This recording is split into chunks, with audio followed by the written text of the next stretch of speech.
TIFU by not caring about my husband's new kitchen utensil. Military moving companies are a different breed. There are good ones that pack your things with care and keep everything organized, or you get the bad disorganized, random stuff tossed in random boxes movers. Guess which one we got? Unfortunately, the timing of this last-minute move was made worse by yours truly being pretty pregnant. As such, my husband and I were racing against the ticking time bomb that was my due date.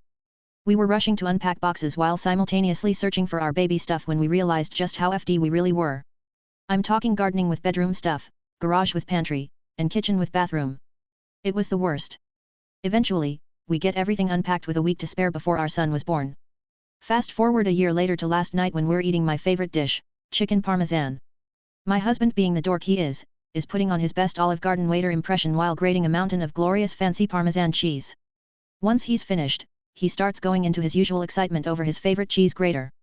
How the handle fits just right in his hand, the material, how fine it grates. I'm not a big kitchen utensil lover like he is, which is where I screwed up. I don't generally pay attention to new cutlery, plates, and especially not cheese graters. But this time, I take the time to really look at his new gadget. Something about it was off. And that's when I noticed in pure nauseating horror why this seemingly boring cheese grater looked oddly familiar. Remember when I mentioned the mix-up of our household items? Turns out, my husband had mentioned to me he had found this nice-looking cheese grater in the box of bathroom stuff. I chalked it up to bring another mover mess up, told him to just put it in the kitchen, and we continued on with our lives. Turns out his new cheese grater was my fucking foot file. That's right, we'd been eating countless pounds of finely grated cheese that had been grated using a nasty bathroom tool.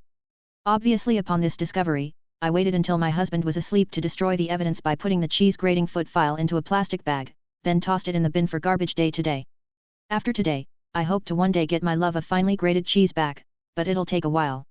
Long story short, listen to your spouse. It just might save your sanity. TLDR, my husband tried showing me something from a supposedly wrong moving box. I brushed it off without looking at what he was talking about, and I paid the price by eating finely grated Parmesan cheese that was grated with a foot file for over a year.